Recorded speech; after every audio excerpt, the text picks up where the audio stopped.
Hello everybody, my name is Christine. I'm the Education Coordinator here at the Journey Museum and Learning Center. Today you're watching part 2 of the endangered species videos, and this is the final part. In the last video I introduced what endangered species were, and the last video was about how people, or really other things too I guess, have an impact on eliminating the food source from a particular species, and that's what caused them to be endangered. So make sure you watch the other video to get another understanding of endangered species. This video is going to focus more on the bald eagle and the efforts that scientists have put forth to save this endangered species. But in order to understand that, we have to understand the beginning. What caused these beautiful birds to become endangered in the first place. And so post-World War II, so that'd be about the end of the 1940s and we get into the 1950s, there was a particular pesticide that was used on farmlands. Now, a pesticide is to get rid of pests, so it could be bugs that eat the farmer's crops, or it could be other species as well. But during this time period, the particular pesticide was called DDT. So DDT is represented on this picture with these little dots that say DDT on them. So what I've done to kind of show a demonstration to you is this is a picture of a farmer's field, and all these dots over it are to represent the farmer spraying the fields with DDT. So I got rid of the pesticides, but the problem is that when rains would come, the rains would wash away that DDT, and lots of it would end up in nearby streams or rivers. So over here, I have now a picture of a stream here with the DDT that's now in the stream. Now, that DDT would then get absorbed inside the little tiny insects that were in this river. Now, that didn't affect those insects, but there were other insects. So I'm gonna put some big, huge big insects here to represent this.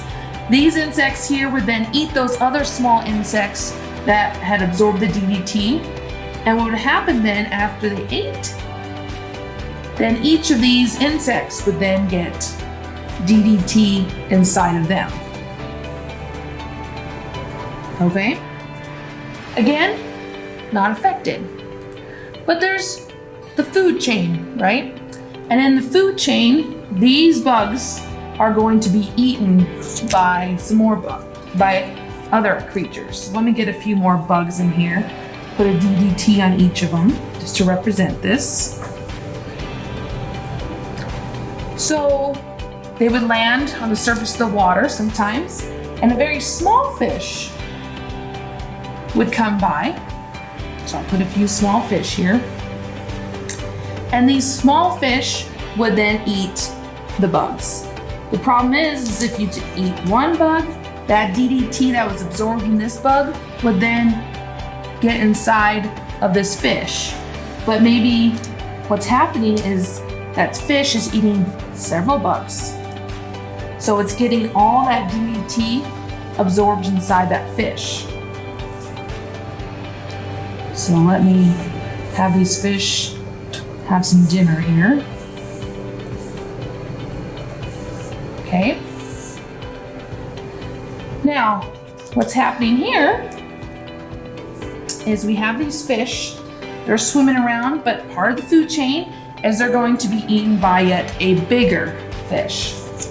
So when a bigger fish comes by and eats the smaller fish, the DDT from that smaller fish is then going to become absorbed into this fish here.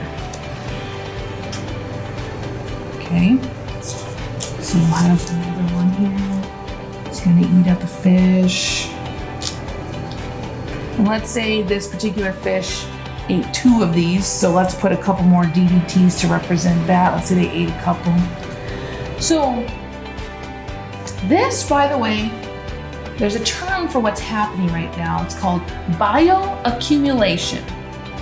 Bioaccumulation is what is describing what happens when we go up the food chain, when an animal eats another animal that's been affected by this pesticide, in this case DDT.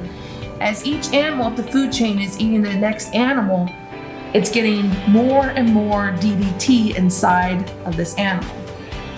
So what does all this have to do with the bald eagle? Well, bald eagle, you can see kind of in this picture, a little bit in the background, that there's some water. Bald eagles will go to the water and catch fish out of the water. So if this bald eagle were to say eat both of these fish, I guess is what you'd say, is that bioaccumulation is going to accumulate the DDT from both of these fish. And now bald eagle has all this DDT in it. Now what's happening here in the case of the bald eagle was scientists started to discover that the population was going down. And it wasn't directly what you would think, that it wasn't just that the bald eagles were dying off.